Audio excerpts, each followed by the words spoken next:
Hello, everyone, and thank you for tuning in. I'm Congresswoman Nikema Williams, representing Georgia's 5th Congressional District. Today, I have the pleasure of kicking off this annual legislative conference session, exploring how STEM, science, technology, engineering, and math is a key part of closing the racial wealth gap. I'm proud to represent Atlanta, one of the fastest growing technology hubs, especially for Black tech professionals. Since 2010, jobs in technology in Atlanta have grown at a faster rate than the entire nation by 46.7%. That's 20 points higher than the national average. Atlanta is home to 4 times more Black people working in the tech sector than San Francisco, and we're poised to become the Silicon Valley of the South, y'all. But Atlanta, unfortunately, also faces a real challenge. Atlanta has the widest racial wealth gap in the nation. Income inequality doesn't simply impact individual people and families, it hurts entire communities. In Congress, I'll always center those most marginalized in my decision-making process. As a member of the House Transportation and Infrastructure Committee, I'm on the forefront of congressional work to take bold and visionary steps to reimagine infrastructure in this country. I've authored legislation to reconnect communities divided intentionally by barriers to ensure that all communities have access to clean water as a basic right. Both policies ensure that our communities have the ability to thrive, not just survive, and both are powered by STEM. We can address these challenges by being intentional about increasing access to STEM education and careers.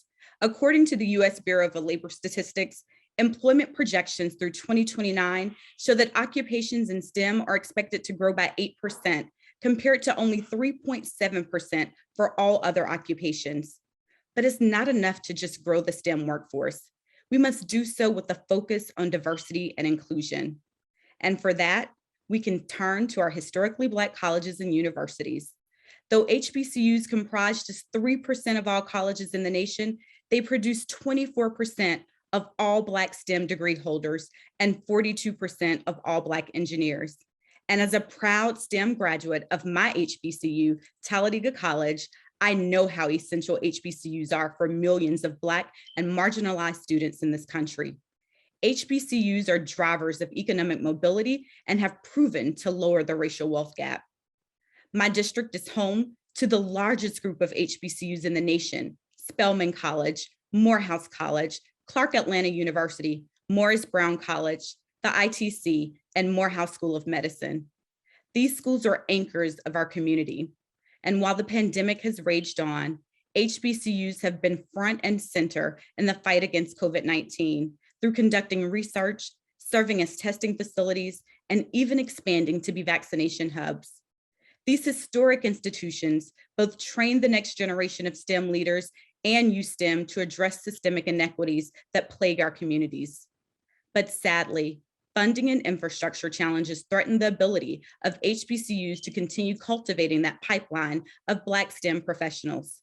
As a member of the bipartisan Congressional HBCU Caucus, I'm committed to finding ways to provide greater support to ensure that our HBCUs are sustained for generations to come.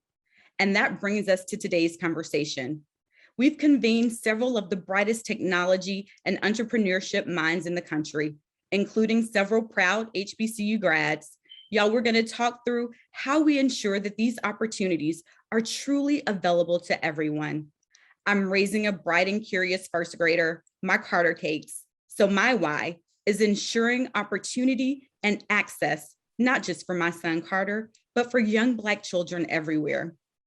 Thank you to Google for partnering on this critical conversation. And to get things started, I'll turn things over to our moderator, Dr. Travis McPhail, engineering lead for the Google Maps platform. Dr. McPhail, the floor is yours because Carter has taken mine. Oh, it is a pleasure, Congressman Williams. Hi, Carter. How are you doing? So I like to just take this time to really thank the CBC and the Congresswoman and her team for having this type of conversation and facilitating this type of conversation with this impeccable group of panelists that we have today. So I want to start off just by introducing who you're talking to, because these are very serious individuals. But not only are they serious individuals, but they are real people. And I really, one theme that I want to come out of this conversation is really knowing that you can see yourself in tech. There are people that are like you in tech that are driving major things, that are that have major impact on this world. So without further ado, let me make my rounds here. So first up, I'd like to introduce Dr. Yared Alemu, the founder and CEO of TQ Intelligence Incorporated, and a Moonshot Fellow for the Kravis Lab for Social Impact. TQ Intelligence strives to improve the timely and objective measurement of mental health issues in children and adolescents using innovative technology, ultimately leading to affordable, quality mental health care services for youth from low-income communities. Next up, I'd like to introduce Dr. Reginald Parker, affectionately known as Reg, who's the founder, president, CEO of Optimal Tech, an award-winning venture-backed clean tech firm that has developed a pipeline of proprietary technologies that helps reduce expenses and reduce greenhouse gases, save jobs, and improve lives. Next up, I'd like to introduce Erica Stanley, Director of Engineering, Play Promotions, Partner APIs.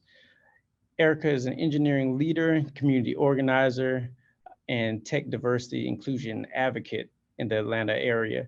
She is the director of the working group at Google Play, as well as an active member of the Atlanta tech community through a number of endeavors, including the founding of the Atlanta Network of Women Who Code and co-founding Refactor Tech. And last, but definitely not least, I'd like to introduce Jules Burt-Solomon, the head of Google for startups in the US, working on leveling the playing field for underrepresented startup founders and communities by connecting them with the best of Google's products, their people, and their platforms. Jewel also has served as the managing partner at Collab Capital, an alternative investment fund. She's launched to close the funding gap for Black entrepreneurs. And if that wasn't enough, Jewel also was the founder and CEO of Park Pit, which had a very successful exit as it was acquired by Amazon in 2015. So without a further ado, I'll start off with the questions, but once again, deference to this great panel, and I'm looking forward to the discussion. But to kick things off, I know that everyone on the call is a form of a tech entrepreneur. And this first question, I really want everyone to answer, try to cap it around 2 minutes. Why are diverse tech startups necessary for economic development in the Black community? Reg, why don't we start with you?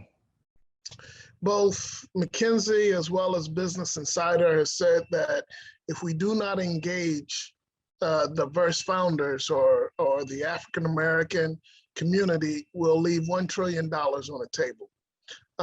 So we, as a country, need to engage this unique sector that produces products that are rich and very different than what the center or the general population is producing. So we're answering questions that are not being looked into, and it's having a tremendous cost to our GDP by leaving it on the side. And it's not like we're taking away dollars from other folks. There are dollars parked looking for products and solutions like ours, and we're here to help. From a perspective of healthcare, the long-running disparities in treatment outcomes in a number of different healthcare areas cannot be addressed without innovative technology. And these innovative technology need to be built by founders of color, target communities of color, and make sure that it is very difficult for someone who's carrying the burden of trauma as it relates to poverty, and at the same time being able to compete, whether in academic settings or work settings. So it's underneath these numbers in terms of who's in the STEM field, what accounts for partly to this disparities are these issues of both physical and mental health that compromises the person's ability to be able to function effectively by compromising their ability to participate fully in the economy. In one area, you want to make sure that you are generating wealth and you're generating opportunity. And I think when you're doing that, you want to make sure that you are producers of the commodity, in this case, tech, versus being solely a consumer. So I think that's one thing that's really important for our community. Another thing is just to hit on something that Reg mentioned earlier, is making sure that we are solving different kinds of problems. And we are solving, problems that affect our community, and we're getting those solutions out there, we're getting them funded. And then that hits the kind of the third point is the founders of today become the investors, the advisors of tomorrow. And so it's really important. There's several folks on this panel who can speak to this. It's really important that we get those folks out there so that we can start priming the next generation.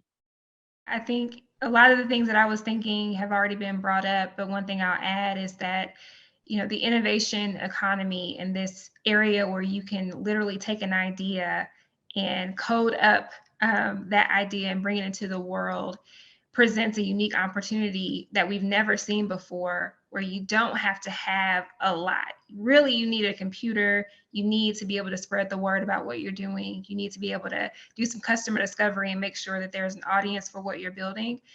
But the startup costs are relatively low as compared with, years ago. We kind of have everything we need at our fingertips to be able to take advantage of what has been, a huge industry for wealth transfer over the last 10, 20 years. And so the point for us is to figure out how do we participate and how do we not just be the consumers, but how do we be the creators in this industry?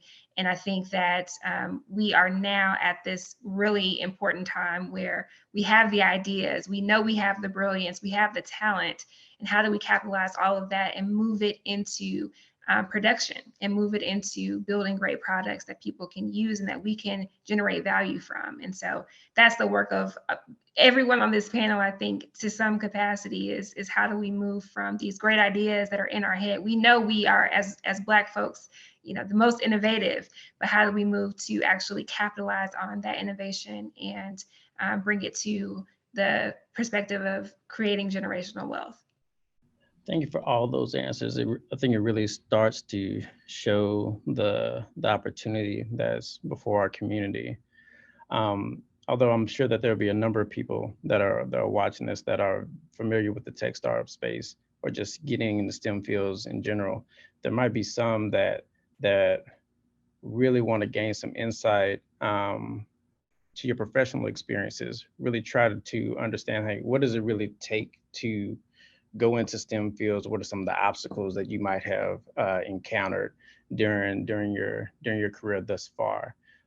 Reg, can you give us a little insight into your story there?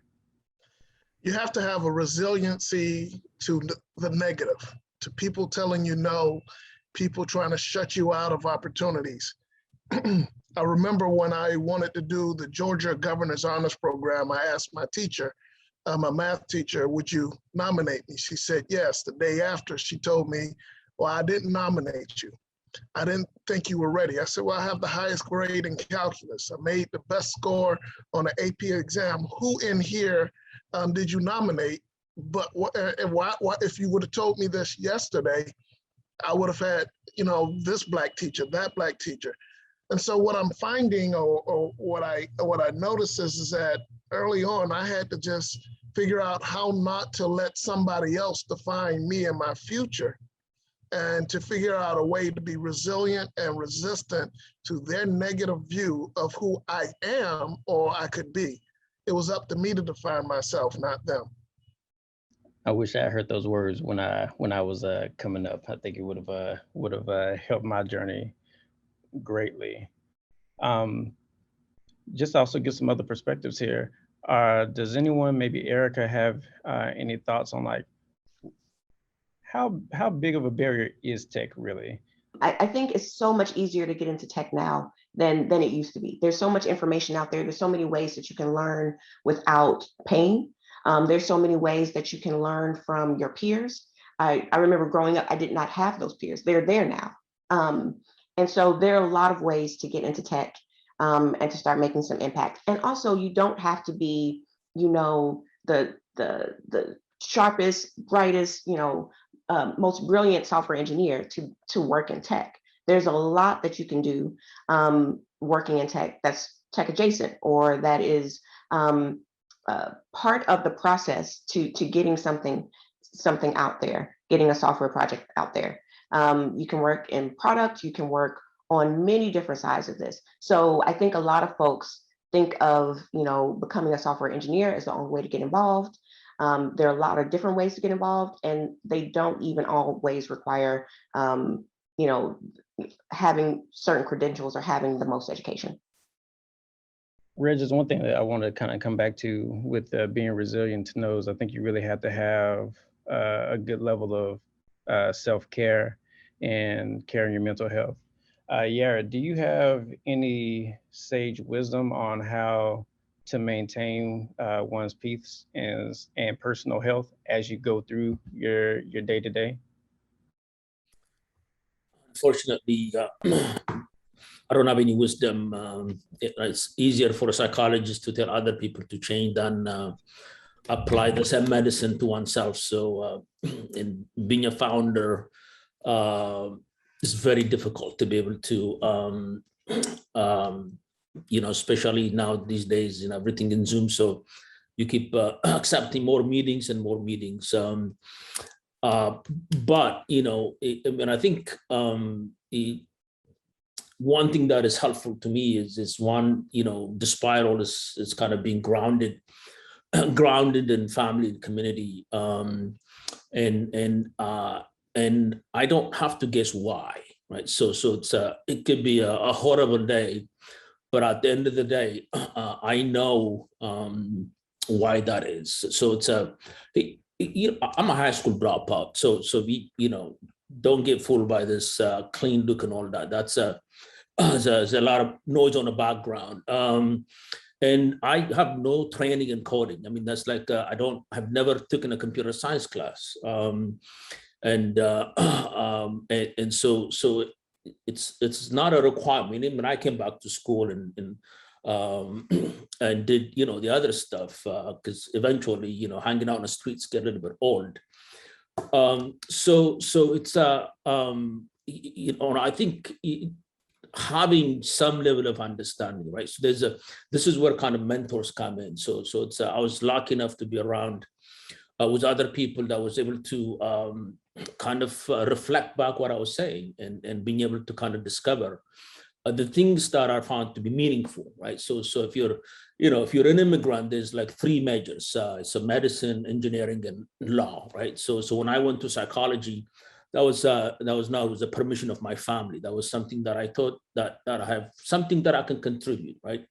And continue to pursue that, including the current project that is so the community that I'm focusing on, the community that I was part of. I'm not, I grew up on the wrong side of grew up in the slums, poverty, right? So we'll talk about a little bit later about that, but there is the reason that innovators like us that needs to be supported. We have the right ideas. We're also targeting, so we have committed to the community, and we lack some other resources that could make things move a little bit further. Gotcha. I really like the emphasis that you had on community, because it's really the source of our power here. But one thing that STEM has not done a great job of is really showing the same community to the world. So like if you look at the representation in STEM today, only 9% of STEM professionals are Black. So we are underrepresented from what people see in day to day. This is not only in the context of being in actual companies that are STEM related, but like in media narratives, like the images that we see. Erica, can you give me some thoughts on what you see as consequences for the lack of this representation in STEM, in the STEM field, and how it plays out in the kind of gap and impact for the Black community as a whole? It's a little bit like a self-fulfilling prophecy, right? Because you don't see folks that look like you in tech. We don't have folks that are Black in tech. And until we really start to reflect, as you mentioned, the vast representation of our communities in tech, it's going to be tougher and tougher to recruit folks.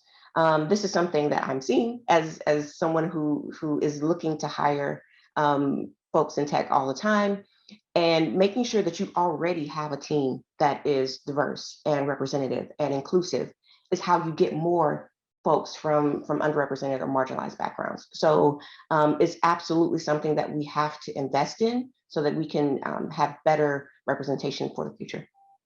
I know there's many different layers of communities, and we often focus on the broader Black community, but there's also a subset of us, Black women, that are even more disproportionately underrepresented. And for the women on this panel, I'm looking at Jewel, the lead off here. How do you think about the intersection of gender and race and the impacts of diversity in STEM? Wow. So, I mean, it's always something I thought about a lot when I was fundraising for PartPick, my startup.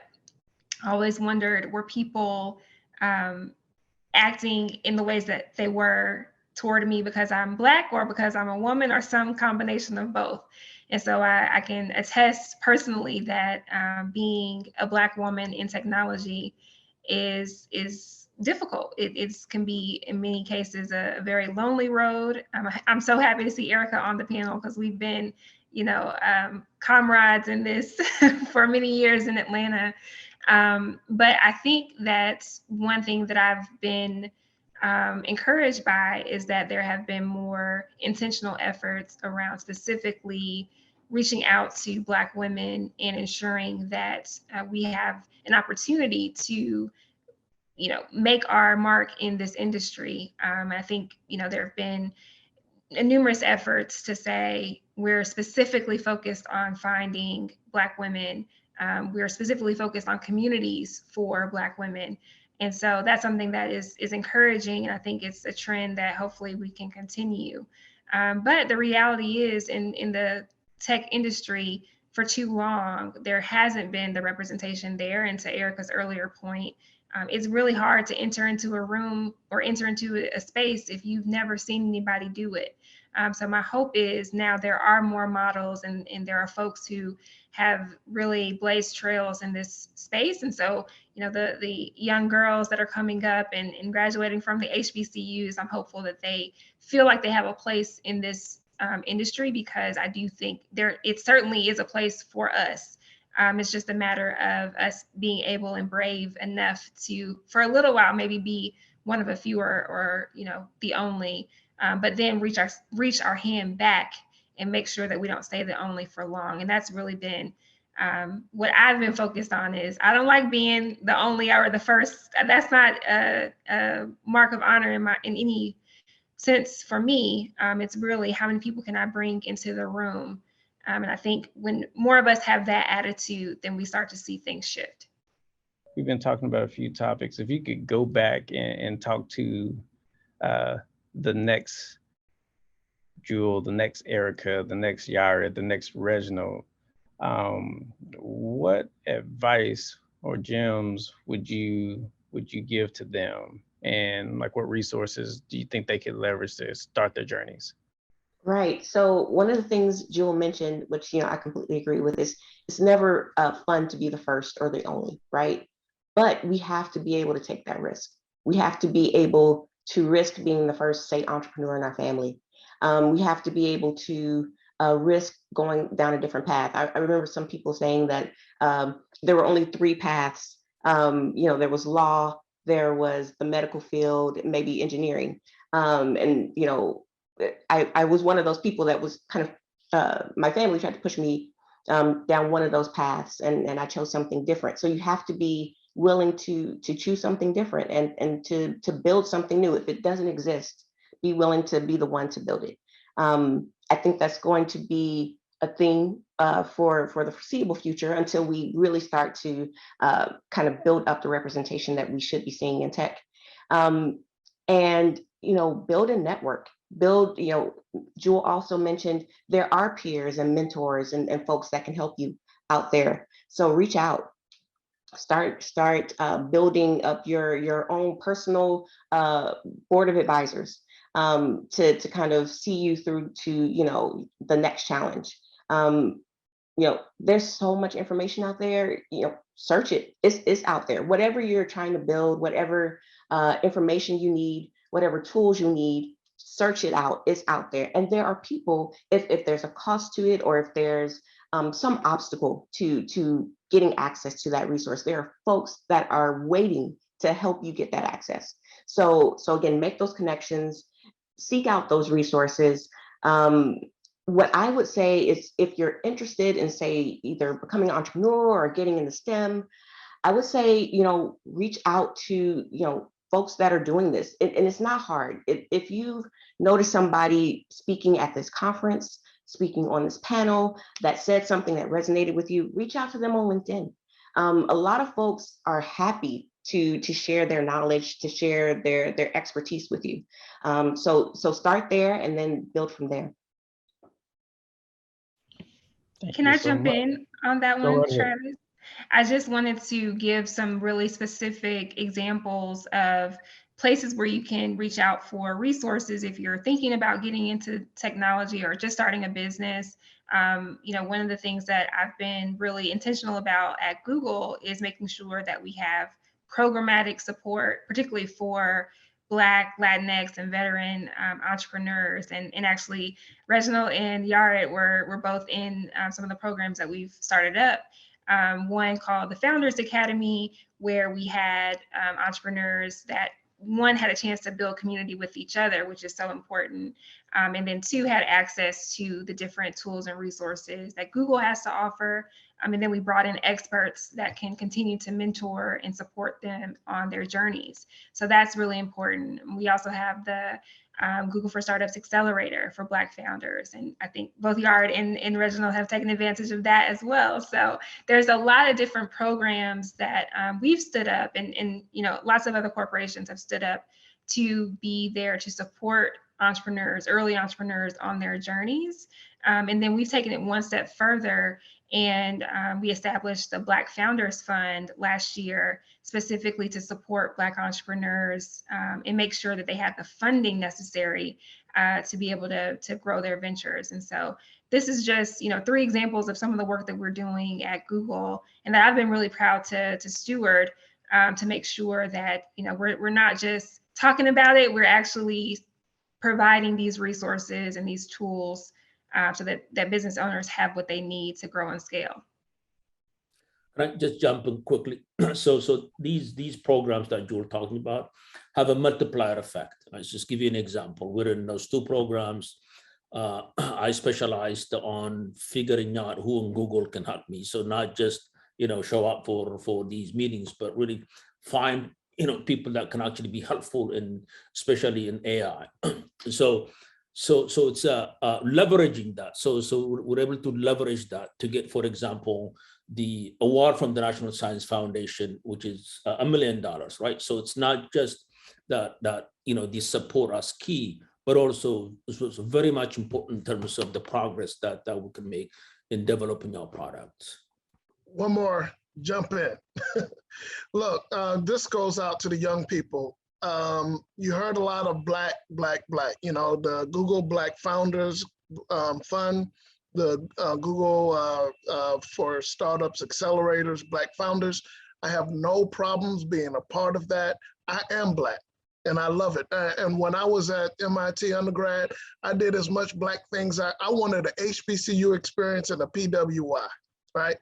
And I remember sitting down at a table right after MIT Gospel Choir. We sat down for lunch and we prayed. And there was like 2 seats open and 2 white guys came and sat with us. And they asked us, why you Black people congregate and sit with each other?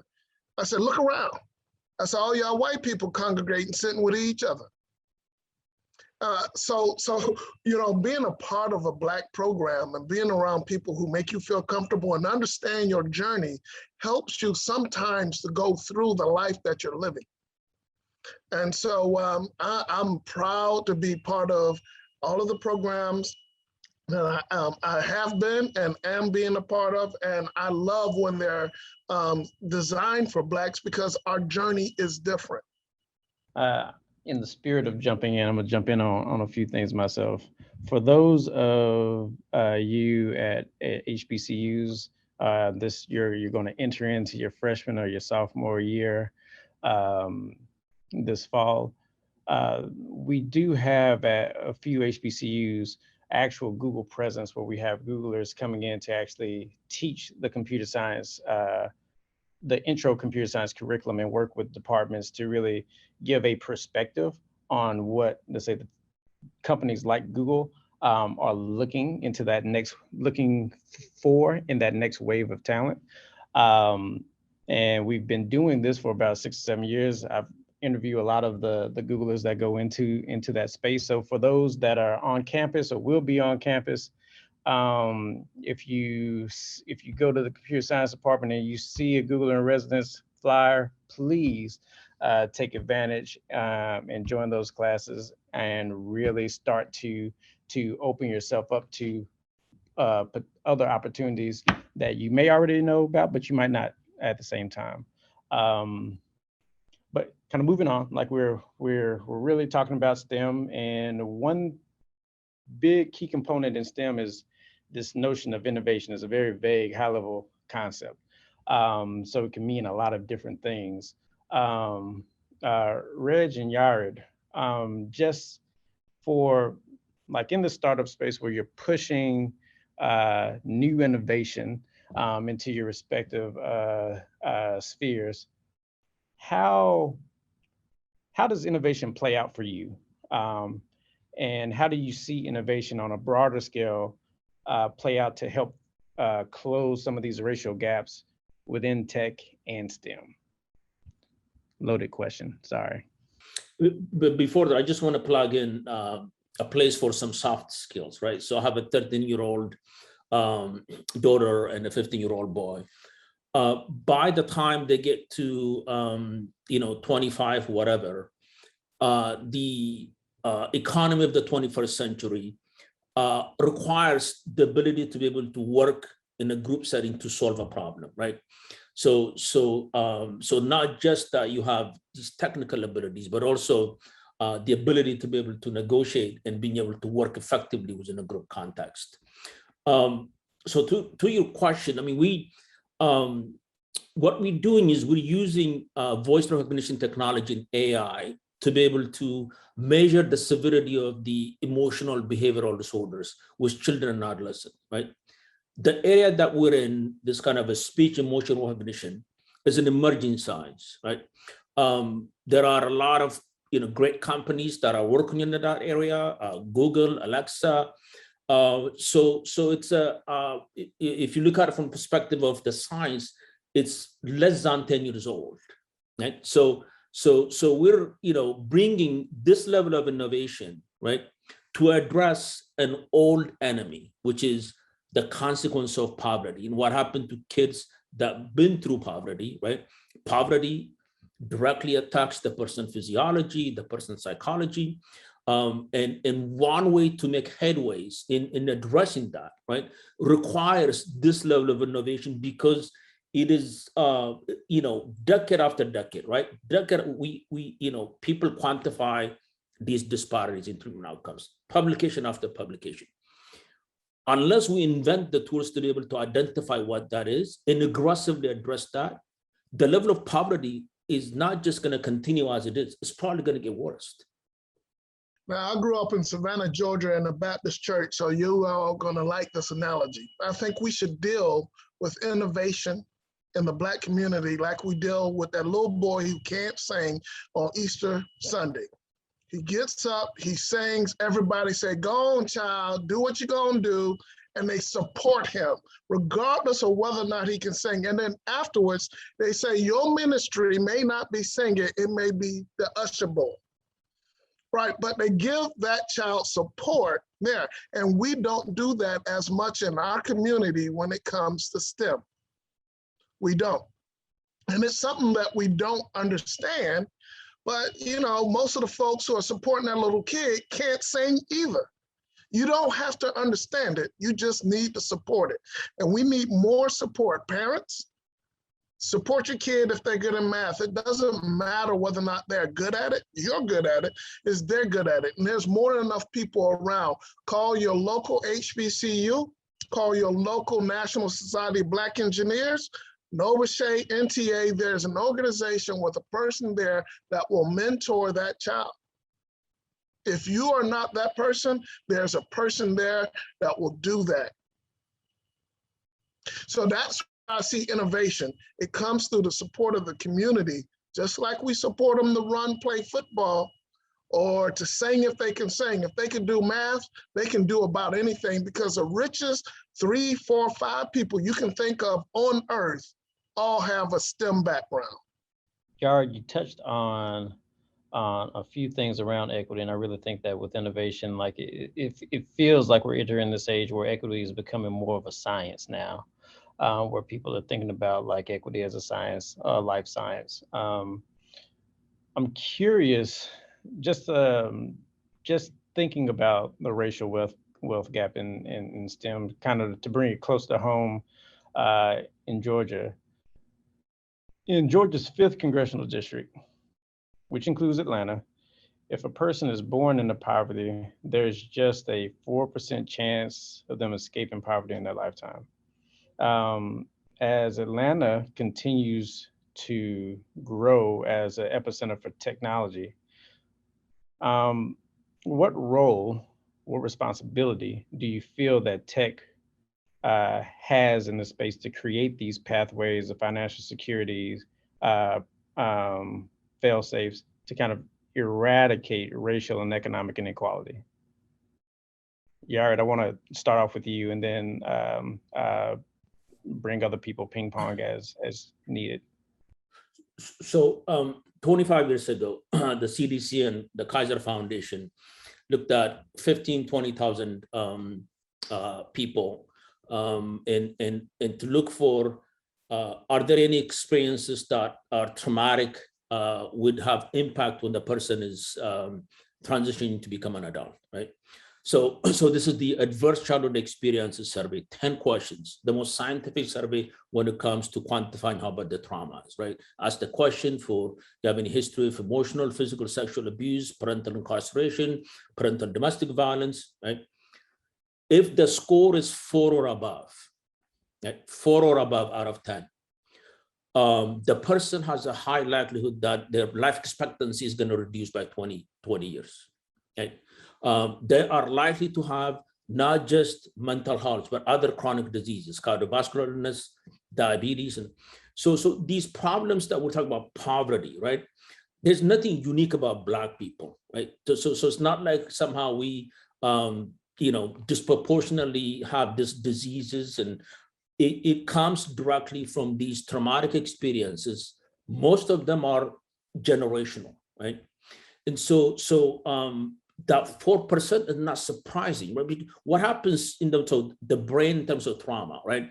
It goes after the executive functioning. This is an area of the brain that kids need for them to be able to make progress in school, right? It impacts their ability to be able to use their working memory. It impacts their ability to be able to manage their impulses, right? It impacts their ability to tolerate frustration, which is part of kind of the growing up process. So you have kids walking around with their brain with a bunch of holes, right? being called names and categorized as being, they're criminal, this and that. But what they're walking around with the burden of trauma that they're carrying, right?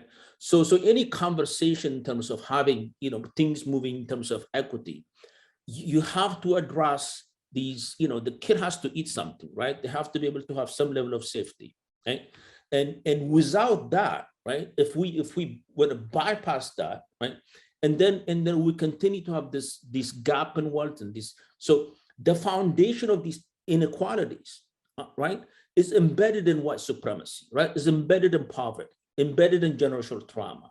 So what STEM does, I mean, again, going back to, there's a lot of great innovations that could be helpful, right? A problem that we could not have addressed 10 years ago using technology, we can be able to address it now. So we need to support founders that can be able to bring these technologies to the community to start addressing these, problems that have been plaguing the community for generations. Yeah, I'm gonna make mine personal. My mom and we grew up off of about $470 a month. I was the last of 4 children, and the closest brother to me was 5.5 years older. So all throughout high school, it was just she and I, 470. And I remember I would eat at school so she could eat at home. So, how did I get here? And I remember I had an uncle who was a president at Russ College, HBCU. At 5 years old, he told me I would be a scientist with my own equation. When I graduated with my PhD, I had 2. I had an uncle who was a principal of a high school, and he made sure that when teachers stood in my way, he would help out. I had a pastor who told me the importance of getting into MIT and that I should go.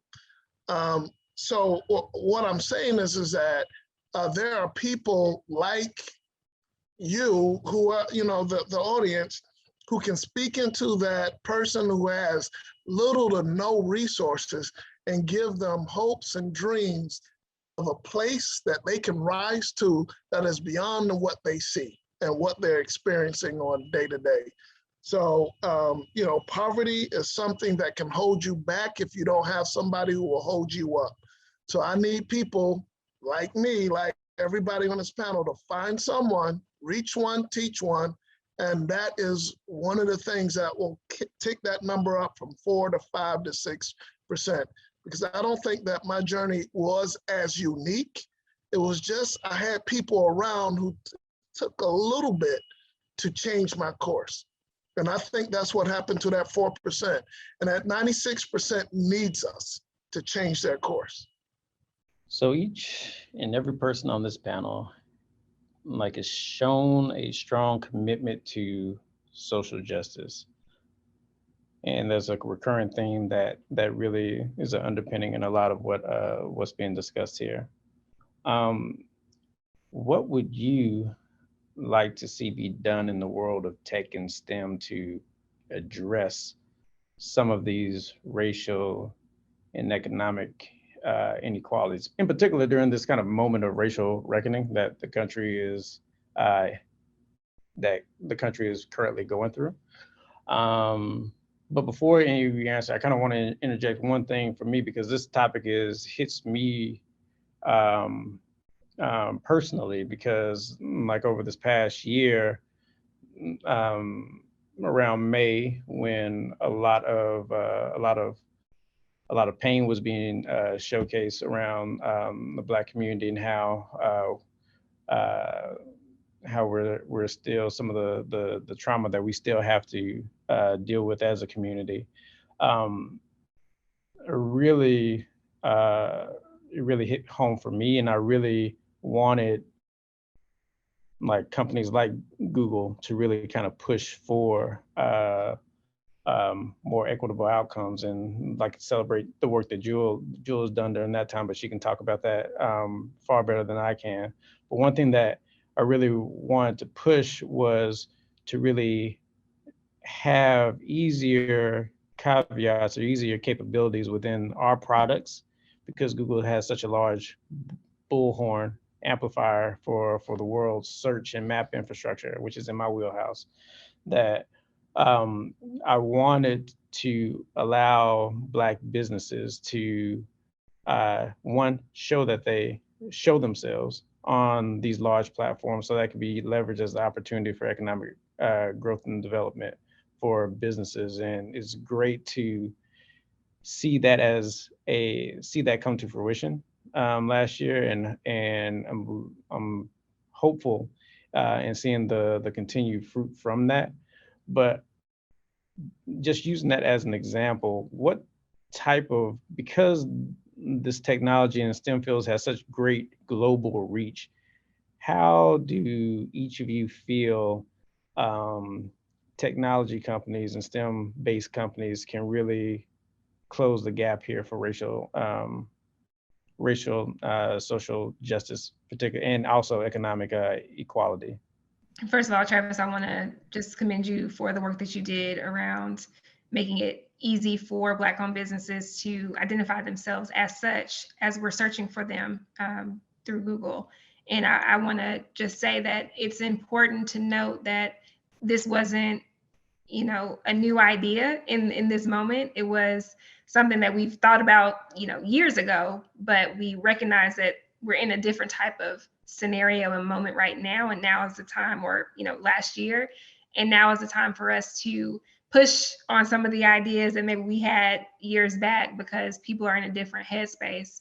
And I did the same thing when I was pushing the agenda that, hey, we need to show up in a different way. We've been having programs, and that's great. The founders can get a lot from that. But at the end of the day, if these businesses don't have the dollars to stay open, and by the way, many of them are not receiving, the PPP funding at the same rate as their white counterparts, but due to a number of issues, we have to show up and make sure that these businesses can sustain during this time. So that's been my message to Google, and what we were able to do from a monetary perspective, and message to all other corporations. At the end of the day, you are multi-billion-dollar companies. You have the resources, and the people that we're talking about supporting are not looking for a handout. These are business owners that have great businesses that just need a little bit of additional capital to make it to that next milestone.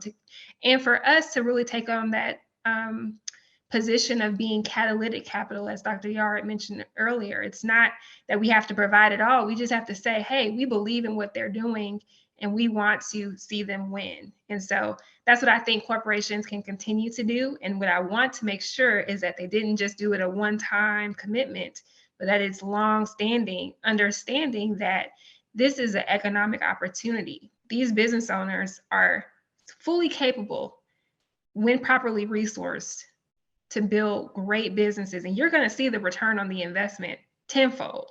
It's just a matter of taking that first step and making sure that you show up with your dollars. And that's the important part. Lip service is over. We have to show up in a different way. And that's what I'm hopeful, that we can take the kind of momentum from the last year and carry on even moving forward. I'm going to say something real quick. When you break your leg, you don't want to wait 6 months to get it fixed.